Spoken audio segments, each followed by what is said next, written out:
Ya pemirsa, jelang akhir tahun 2022, Partai Perindo merayakan hari jadinya yang ke-8 tahun. Nah, kita akan sedikit merayakannya dengan menakar beberapa topik seperti bagaimana influence forum keagamaan bagi perkembangan di Indonesia serta menakar seperti apa konstelasi politik jelang 2024 2 tahun lagi bersama dengan Ketua Harian Nasional DPP Partai Perindo Tuanku Guru Bajang yang sudah bersama saya saat ini. Selamat malam, Assalamualaikum warahmatullahi wabarakatuh. Waalaikumsalam warahmatullahi wabarakatuh. Tuan Guru kondisinya sehat ya? Alhamdulillah, studionya dingin tapi alhamdulillah sehat. Happy ya terbawa oleh perayaan hari ulang tahun Perindo ya? Syukur, alhamdulillah. Semuanya lancar. Dan salah satu yang paling penting itu kan kalau tamu-tamu kita merasa nyaman. Dan alhamdulillah tadi Bapak Presiden kita saksikan merasa feel at home dan sampai 2 jam ya bersama-sama dengan kita, alhamdulillah. Gak terasa ya? Kayak jarang sekali kita lihat Pak Presiden itu bisa hadir dalam waktu kurun lebih dari 1 jam di suatu tempat. Ya, alhamdulillah. Itu menunjukkan bahwa itu bagian dari beliau mengapresiasi seluruh keluarga besar Partai Persatuan Indonesia, alhamdulillah. Baik, nah bicara mengenai Partai Persatuan Indonesia atau Perindo, Tuan Guru, ini hari ulang tahun ke-8 ya. Kira-kira kalau misalnya kita menakar usia 8 itu kan usia kalau anak-anak tuh lagi semangat-semangatnya, lagi pengen lari seperti itu, Tuan Guru. Apakah itu yang juga dikerjakan atau yang berada atau kondisinya Partai Perindo saat ini? Alhamdulillah, jadi bismillahirrahmanirrahim. Saya melihat bahwa situasi kebatinan ya, suasana kebatinan kolektif yang ada di Partai Perindo luar biasa. Jadi mulai dari Bapak Ketua Umum sampai seluruh perangkat partai dan seluruh kader simpatisan itu sangat bersemangat. Konsolidasinya solid Konsolidasi ya? Internal alhamdulillah terus menerus akseleratif ya. Kemudian juga memperluas basis konstituensi itu berjalan dengan baik alhamdulillah. Sehingga kalau kita lihat dari temuan lembaga-lembaga survei, popularitas dalam arti pengenalan masyarakat kepada Partai Persatuan Indonesia itu meningkat dengan sangat bagus. Dan berbarengan dengan itu alhamdulillah elektabilitas pun itu juga meningkat. Alhamdulillah ya. Optimis ya Tuan Guru ya mencapai sangat goalnya optimis ya. Insya Allah dengan izin Allah Subhanahu Wa Taala. Baik, Tuan Guru kita sedikit geser ke topik lain ya. Kalau kita tahu Tuan Guru ini juga baru pulang dari Bahrain ya, memenuhi undangan dialog tokoh keagamaan. Boleh dibagi sedikit ceritanya Tuan Guru? Iya, jadi ada forum dialog Bahrain ya, FDB ya. Itu salah satu dari rangkaian sebenarnya dialog antara antara timur dan barat ya, antara Islam dengan Kristen, dengan Katolik, dengan tokoh-tokoh agama di seluruh dunia. Nah, jadi kalau dari dunia Islam itu ada Al-Azhar dan Majelis Hukama Muslimin ya, Muslim Council of Elders. Itu dari Katolik itu ada Pope ya, Fransiskus II dari pemimpin di Vatikan, kemudian juga pemimpin gereja Anglikan. Kemudian juga pemimpin Hindu, pemimpin Buddha, seluruh pemimpin bahkan agama-agama kecil. Ya, dalam tanda kutip ya, istilah kecil itu artinya pengikutnya tidak sebanyak agama yang besar ya. Masih minoritas ya. Ada yang di Irak, kemudian di Kurdi, kemudian di India juga ada dan di beberapa bagian dunia itu juga ikut bersama-sama. Jadi kenapa sih kumpul ya, semangatnya adalah bagaimana terus-menerus memastikan bahwa agama itu bisa menunaikan risalahnya, menghadirkan kedamaian dan juga menciptakan koeksistensi kepada seluruh umat manusia. Pertukaran Tuan Guru? Ilmu, terus kemudian cerita-cerita apa saja yang dibawa, terutama kalau Tuan Guru membawa apa yang ada di Indonesia saat ini dalam forum tersebut? Iya, kalau yang saya perhatikan agak menarik ya, bahwa perhatian para tokoh agama hari ini itu bukan hanya tentang pembinaan internal, gimana supaya umat kita bagus, ibadahnya bagus, nggak hanya itu gitu. Tetapi juga melihat kita sebagai umat manusia ini sebagai satu kesatuan. Jadi kalau misalnya dulu kita menyimak tentang pembicaraan tentang misalnya climate change, itu biasanya kan di PBB atau di forum-forum ilmiah yang terkait dengan itu. Tapi ternyata kemarin climate change itu menjadi salah satu isu utama di dalam pembahasan forum dialog Bahrain. Dalam konteks bahwa agama harus kasih panduan juga. Gimana sih pola-pola di dalam memanfaatkan sumber daya sehingga semua proses pembangunan di seluruh dunia itu tidak kemudian mendegradasi kualitas lingkungan hidup kita. Pembangunannya jalan, tapi lingkungan tetap terjaga. Jadi menurut saya ini menarik ya, bahwa ternyata para tokoh agama terus-menerus berusaha menarik agar agama bicara tentang isu-isu yang konkret. Dan itu yang pun jadi dirasakan. concern ya saat ini ya Tuan Guru Iya, ya. itu concern yang sangat kuat. Baik. Kan berarti Tuan Guru bertemu dengan berbagai macam pemimpin umat seperti itu Ya, dalam forum ya. tersebut. Nah, mungkin Tuan Guru juga bisa menjelaskan kalau yang disebut dengan Majelis Hukama Muslimin yang tampaknya menjadi bagian penting ya dalam forum dialog di Bahrain tersebut. Oh iya, jadi Muslim Council of Elders, ya Majelis Hukama Muslimin itu didirikan 2014 yang lalu. Jadi semangatnya itu bagaimana menyebarkan pesan perdamaian dan koeksistensi.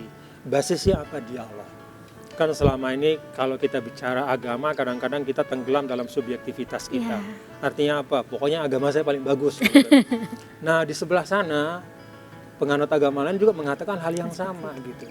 Lalu kalau kita diam di rumah kita, bicara antar kita saja, mengatakan saya paling bagus, lalu titik kerjasamanya di mana gitu. Apa yang bisa dihadirkan oleh agama untuk kemajuan umat manusia? Karena Padahal itu kita kan harus perlu bekerja dibangun sama, ya. dialog. Nah dialog inilah yang kemudian digagas oleh Muslim Council of Elders.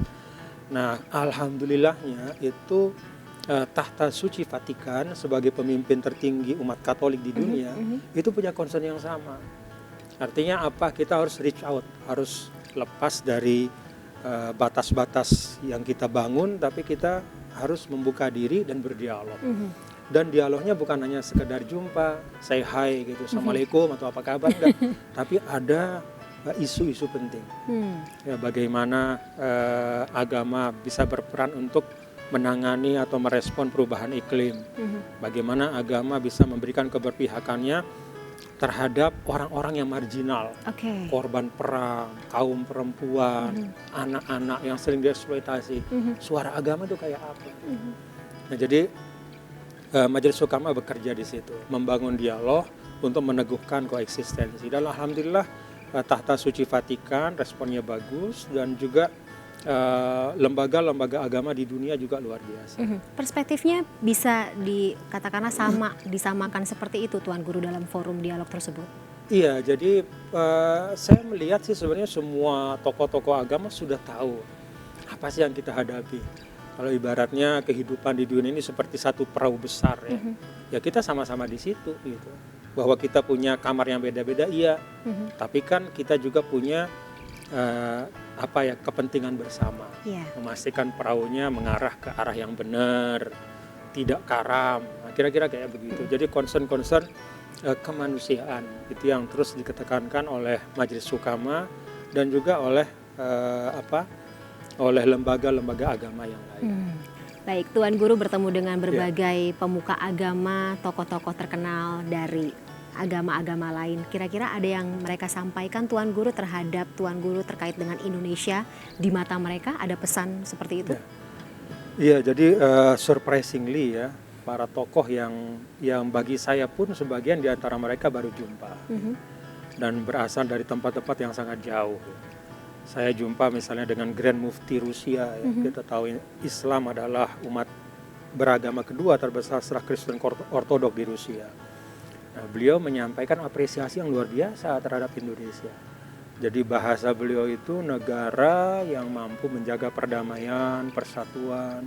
Kami ingin belajar banyak. Itu dia sampaikan, kami ingin belajar banyak dari Indonesia.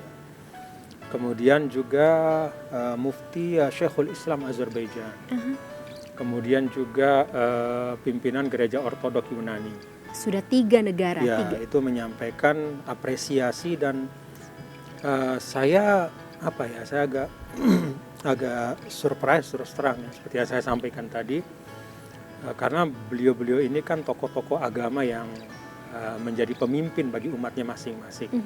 Kemudian juga ada pimpinan dari agama Sobiah, itu agama, bahasa kita agama kuno lah ya, yang mereka meyakini menjadi pengikut dari Nabi Yahya alaihissalam.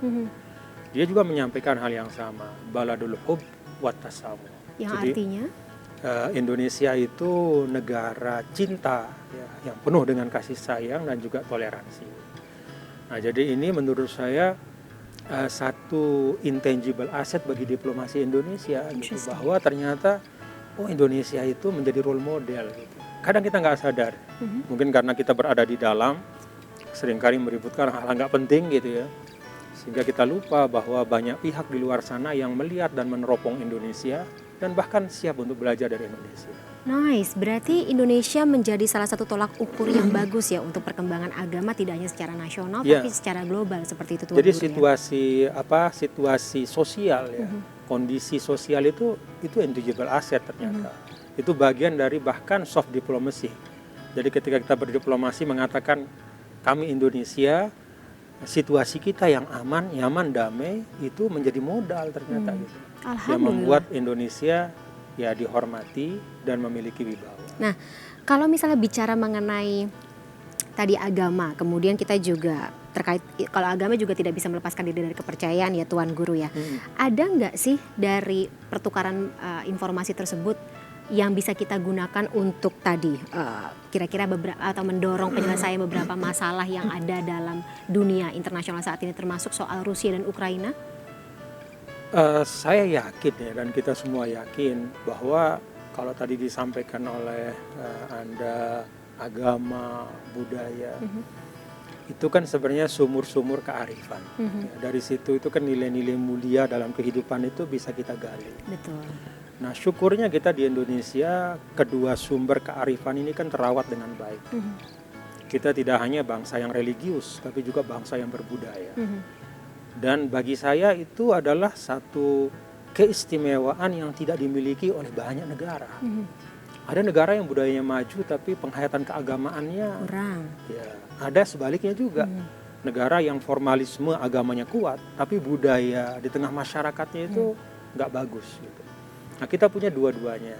Kita punya penghayatan keagamaan yang bagus dan juga kita punya kearifan budaya yang relatif sangat kaya. Oke. Nah, dari dua sumber kearifan ini kan kita bisa mengambil nilai-nilai yang konkret ya, yang bisa kita kemudian elaborasi ketika misalnya nih kita di Indonesia atau bahkan di seluruh dunia bicara tentang isu keadilan, isu ketimpangan.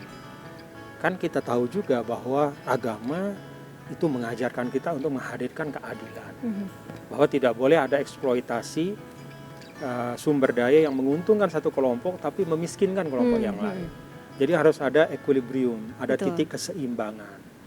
Nah, menurut saya ya kita semua ya, termasuk juga tentu pemerintahan di mana-mana itu bisa mengambil dari kearifan agama dan kearifan budaya bagaimana menghadirkan pembangunan yang memberi maslahat untuk semua. Termasuk pada saat yang sama juga meminimalisir ya, apa-apa yang katakanlah hal-hal negatif yang muncul ya. Ketika misalnya kita melaksanakan satu upaya untuk membangun, kan seringkali ya di suatu tempat misalnya ketika kita bicara tentang pertumbuhan ekonomi, kita lupa ternyata ada sumber daya yang seharusnya bisa kita jaga untuk kepentingan sekian generasi ke depan, itu kita habiskan hanya untuk mengejar pertumbuhan jangka pendek. Baik. Saya pikir agama dan budaya itu bisa ya menjadi sumber untuk menghadirkan nilai-nilai mulia. Kadang-kadang itu yang kita lupa, Tuan Guru. Seharusnya sesuatu yang muncul dari manusia harusnya bisa menghasilkan sesuatu yang baik juga buat manusia. Kan pendekatan ada teknokratis, ada birokratis, tapi pendekatan spiritual juga penting. Betul, betul sekali Tuan Guru. Tapi bicara mengenai krisis tidak hanya soal Rusia Ukraina saja, tetapi kalau misalnya kita bicara mengenai jelang 2023 khususnya Tuan Guru masih ada potensi krisis terkait dengan pangan, kemudian juga ekonomi. Mungkin ini juga dibahas dalam forum tersebut Tuan Guru, tapi tahan dulu jawabannya. Iya. Kita akan kembali pemirsa setelah jeda berikut ini.